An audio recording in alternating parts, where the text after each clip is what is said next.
Welcome back to TalkNorth.com. Thank you for listening.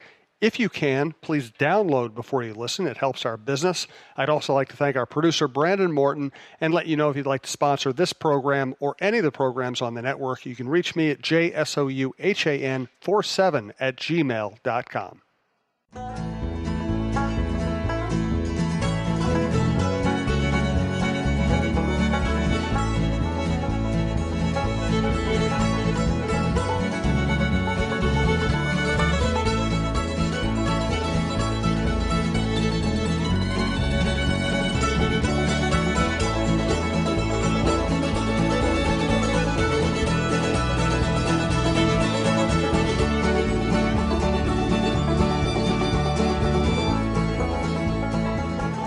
This will be interesting. We're recording this Russo-Souhan Show the day after the meltdown against Philadelphia and Bruce Boudreau going after some of his players. Maybe not by name, but I think we can figure out who he's going after. It's a mess. They're still in the 8th seed, but it's not feeling really good for Wild fans right now. This is the Russo-Souhan Show, part of the TalkNorth.com podcast network. Thanks to our producer, Brandon Morton. Please follow us at TalkNorthPod on Twitter. Download before you listen, and you can advertise with us if you reach us at, if you'd like to advertise with us, you reach us at talknorthpodcast@gmail.com. Thanks to our sponsors, Twill in the Edina Galleria, Delano's Pizza, downtown Minneapolis and in Woodbury, Fixologyrepair.com, Mall of America and downtown in the Skyway, and Tony Hoaglund, your State Farm agent and financial services provider who works out of Champlin. So I'm just going to open it up to you, Michael. What's going on, man? The team sucks. It's that simple. There's no way to sugarcoat this. It's just an absolute mess right now. And last night, it's just, everybody except the two kids, Eric Sinek and Cunnin, which is a huge bright spot, by the way. Right. Were just awful. And, it was just everybody missing open nets. Again, Greenway has not been good since the All-Star break comes down, and he could have buried that game. 4-1, Flyers go away, and he throws a puck right back into the goalie, and next thing you know, it's game on. But Eric Staal just right now, it's a huge concern for a team that's looking to trade him, that he right now just looks like it's like he's gotten old very quick. Zucker last night was, again, he's to me, he's one player that just disappoints me every single night because he should be so much better he is. He could have won them the Buffalo game. Could have won them yesterday, but he passes up the most ridiculous shots ever. You expect it from Granlund, but not him. Suddenly Staal thinks he's Granlund. He's trying to play playmaker. Charlie Coyle once again between the circles. These guys watch Luke Cunnin score 2 goals from between the circles, and then they just try to fine tune everything. And then how about the one play in the first period with Mikhail Granlund dipsy doodles everybody? With highlight reel moves, and then he just doesn't shoot the puck. He tries to literally skate the puck into the crease and loses it. They are such an aggravating team. And then the way that game melted down is beyond belief. And you can't even make it up how fragile this team is. And you could sense it happening, okay? They're gifted a double minor by the linesman. The linesman thought he saw something that he didn't. So they get a double minor, and instead of putting the game away, they just come out and they're just throwing pucks around. The number one unit, the all-lefty unit, is in the zone the first 2:12 of the second period and take one backhanded Parisi shot in the final seconds. Again, Granlund not shooting the puck. What stunk about that whole play is they're in the zone for 2:12 because Staal and Parisi were so good along the boards, digging pucks out, playing strong hockey, forechecking, and freeing pucks for Granlund and the defenseman, and Zucker and Suter, and they just do not shoot the puck, and Parisi's begging them to get him the puck, and they just do not do it. So then what happens is they don't score there, so now right away you have this complacent power play that just gives life to Philadelphia. And then the first shift after that, and I tweeted it at the beginning of that period, let's watch Victor Rask. He left the game kind of hurt at the end of the first period. He stepped on a puck, and he looked like he could barely make it over to the bench. So he comes out now, his first shift in the second period. He never gets on the power play because that first unit was in the zone the entire time. So now the first shift, Eric Sinek gets kicked out of the circle, and Victor Rask goes in. He loses it cleanly and immediately goes to the bench. 18-second shift. Well, now Hendricks comes on, and he gets hurt at the end of the same shift. So now the Wild have gone from 12 forwards to 10 forwards in seconds. And now it becomes a penalty-filled period. So now Bruce Boudreau's just trying to navigate the bench. It takes Eriksson Ekkonen out of their mojo because they're now in a position where they're playing special teams for all this time. Then what happens is it's just nuts, is that, and I don't blame Bruce for this, but he's got this shortened bench now. So what he does is he decides to give Eric Fehr just a shift to keep him in the game because he's lost 2 teammates.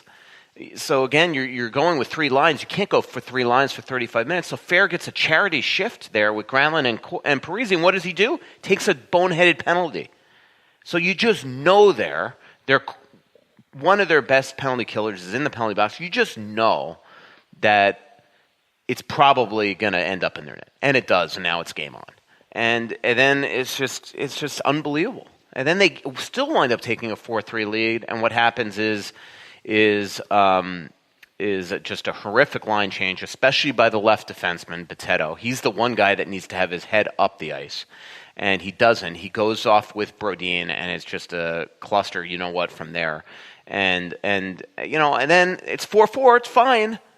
And then Dubnyk gives up a crappy goal. And look, it was a great shot by Gostevere. He served up the rebound. The Roberto Luongo school of goaltending is that you give up a rebound. That's my job, is to make the initial shot. It's the defenseman's job to clear the puck. They didn't do it there. But where that shift went awry was about 10 seconds before the goal, where it's just a nothing shot. And instead of swallowing it, Dubnyk blockers it to the half wall away from everybody, and then what happens is Philly either easily corrals the puck and gathers it and gets back setting up the power play. So it kind of starts 10 seconds before, and I think a lot of that is Dubnyk not being very confident right now. I'm probably not confident that he wants his team taking defensive zone draws without Mikko. And again, I don't want to go on a Mikko tangent here because I get it. A lot of fans are tired of him. He's been here for 14 years. He's been the one constant in there not going on playoff runs, so he gets a lot of the brunt of the criticism. But we are seeing his value. There is nobody in this organization that could take big draws like him, and there's nobody in this organization, unless you absolutely know nothing about hockey, that for you to think the opposite way, that could go up and shut down big players. And just the analytics say it, what these guys do when they're up against Mikko's lines. And so last night, who brings them back in that game? Giroux, Couturier, JVR. These are the guys that Mikko would have gone up against. And there you go. So, did you ask a question to start? I don't think I asked We haven't I think I just said hello. Podcast. Yeah, I did introduce the podcast. Yeah. But well, I'm pretty fired up. I'm pissed with everybody today. I'm ticked with the people in my comment section on my stories. I'm ticked with this whole team. Yeah. This will be fun. Yep. Before we get Michael revved up again, let's thank Twill and the Edina Galleria, primary sponsor on the podcast. Also sponsor the Viking Update Show, which is another big success we've had on the network. I'm wearing my favorite Twill shirt as we speak. It's really comfortable. It goes with everything, dressy or just jeans. And I'm usually a dressed down guy, so I wear jeans. Check out Twill and the Edina Galleria. Great everyday stuff, great high-end stuff.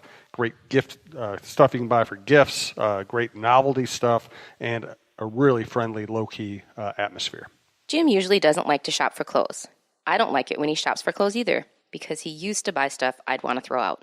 That's why I'm so glad he's found Twill in the Edina Galleria. He likes shopping there because of the comfortable environment and the friendly staff. He finds clothes that actually fit him properly and are high-quality brands that will look great for years, whether he's golfing or working. Our favorites so far are Peter Millar, Johnny O, and Barber. We spend our money at Twill because we love the clothes and we love the no-pressure shopping. Drop by Twill in the Edina Galleria for the best shopping experience and best clothes you'll find in the Twin Cities. I didn't really ask a question. You just kind of went. Should I just let you pick the next topic, or do you want me to actually ask you a question? I got a topipic. The commenters on my thing. This thing in the comment section lately, I get fans are pissed. And I get that, even I take the brunt of it. But this whole ridiculousness of that I hate Rask and Bitetto. Today, now we know that Russo hates Bitetto because I criticized Bitetto in my story.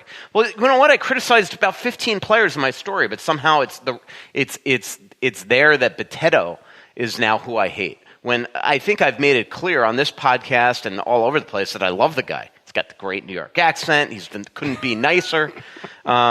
And this is kids always ask me, sports writers, when I do journalism students, when I do stuff at the U or high schools or wherever, they're like, how do you criticize players and be able to walk in the room the next day and things like that? Did they ever hold it against you? And my answer all the time is, I don't write for the players. I don't write for the team. I write for the readers to be objective. So I could think the world of Charlie Coyle or Jason Zucker or Eric Stahl, but you still are objective and you write about it. And if you know what, if I'm going to start being accused of hating players when I criticize them, then you know what, I will write about freaking flowers and pillows and clouds and just be all, everybody leave them alone. They're good human beings. That's not the job. And the readers are somehow clueless to this. It's just driving me crazy. And so the point of me writing about Rask and Bitetto lately is that this team had won 3 in a row and everything's been turned upside down. And 4 or 5, and there was a great vibe in the room. And what I just don't understand is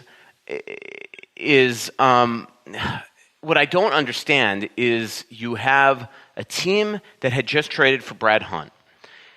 So 2 days later, when Bitetto's on waivers, I don't care if you like him or not, you cannot take him. You've just made your bed with Hunt. Unless you're willing to put Hunt on waivers, you cannot take Bitetto.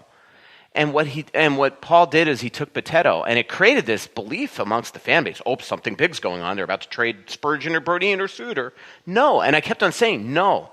He's shooting at the hip here. I mean, I've seen it before with first-year GMs. They're like, oh, my God, I love Bitetto. I'm getting him. Well, forgetting the fact that when you acquired Hunt, you just added an 8th defenseman with Bitetto as the 8th D. And now what you've done is you've now absolutely taken the flexibility of your roster out. So now, 2 of the big reasons why you had won 3 in a row, 4 or 5, is finally we saw Eriksson and Kunnin playing well. Now, they might have been on the 4th line, but they were playing well with Foligno. And it was one big reason where suddenly Bruce was able to roll 4 lines. And so now you take Bitetto. So now in the span of 2 days, 3 technically, you've added 2 defensemen that have played a dozen games this season and hadn't played in a month. And now you say to your coach, all right, you've got to change all your lines because you just took 2 forwards off the team. And now you say to coach, well, I want you to play these 2, Hunt and Bitetto. Well, Hunt was not ready to play. And Bitetto, not only wasn't he not ready to play because he's only played a handful of games this season, but you've now put him on your second pair with Brodin, and you kicked Prosser off the team. And we could all say what we want about Prosser, that he's not flashy and he's an economical defenseman and station to station and whatever. But you know what? He's loved in that locker room, and he's a right-shot defenseman, and he has been on the ice for 2 even-strength goals against this year. And what this move did is it took Brodin, who was having a great year, put him on his right side, which is not where he has been playing since his rookie year. So now you've taken a great left-shot defenseman and made him a very mediocre right-shot defenseman. You've taken a defenseman in Bitetto, who's barely played this year, and put him in a spot where he's playing 18 to 20 minutes a game. And you've kicked Prosser off, so you've got no flexibility to put a right shot D in there. And this is all because they didn't want Prosser and Patterson in the same lineup. Well, who added Patterson? Okay, that was them as well. So now you have Bitetto, who was every night killing them. I mean, it's just that simple. The Buffalo game, him and Patterson, train wreck. The Islanders game takes a penalty right after Granlund, the shift after Granlund ties that game up, and they lose on their penalty kill because the penalty kill has been garbage for a month.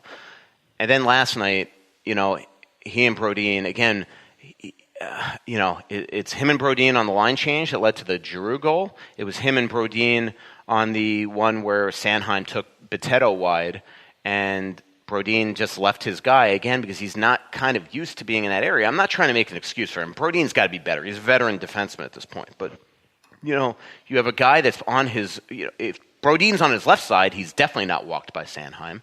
And if Brodin's on his right side, he loses his guy. So, I mean, it's a messed up defense pair right now. And what it's really done is all of a sudden your third pair sucks. I mean, Sealer has not been good for a while now, and since Colorado, and Patterson hasn't been good. So they're a mess. And a lot of it is self-inflicted because I think of some mismanagement here inside the organization.